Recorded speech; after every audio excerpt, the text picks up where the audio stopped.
தெரியாத பேச்சுலர் கூட ஈஸியாக முட்டைக்கோஸ் காய் வறுக்கலாங்க. அதுக்கு அடுப்பை பற்ற வச்சு வானொலி வச்சுட்டு ஒரு 3 ஸ்பூன் எண்ணெய் ஊற்றிக்கலாங்க. எண்ணெய் காஞ்சது தாளிப்புக்கு கடுகு உளுந்தம் பருப்பு பச்சைக்கடலை பருப்பு சேர்த்திக்கலாங்க. அது பொரிஞ்சு வச்சதும் வெட்டி வச்சுக்கிற சின்ன வெங்காயம் பச்சை மிளகா கருவேப்பிலை சேர்த்திக்கலாங்க. பெரிய வெங்காயம் வேணாலும் சேர்த்திக்கலாங்க. ஒரு 2 செகண்ட் வதக்கி விட்டுக்கலாங்க. அது வதங்கினது வெட்டி வச்சுக்கிற முட்டைக்கோஸை சேர்த்துக்கலாங்க. அதை போட்டு 2 வதக்கி விட்டுக்கலாங்க. இதுக்கு தேவையான அளவு உப்பு சேர்த்து தேவையான அளவு தண்ணி சேர்த்து ஒரு 3 நிமிஷம் மூடி வச்சிடலாங்க. வெந்து வந்ததும் தட்டி வச்சுக்கிற ஒரு பிஞ்சு சோம்பை தூவி விட்டு துருவி வச்சுக்கிற தேங்காய் துருவலை போட்டு மல்லி இலையை தூவி நம்ம கலக்கி எடுத்துக்கலாங்க.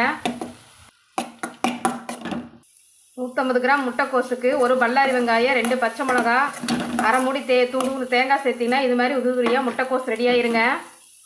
சுவையான முட்டைக்கோஸ் பொரியல் ரெடிங்க. நீங்களும் உங்கள் வீட்டில் செஞ்சு பார்த்து எப்படி இருந்துச்சுன்னு லைக் பண்ணுங்கள், ஷேர் பண்ணுங்கள், கமெண்ட் பண்ணுங்கள், சப்ஸ்கிரைப் பண்ணுங்கள். நன்றிங்க.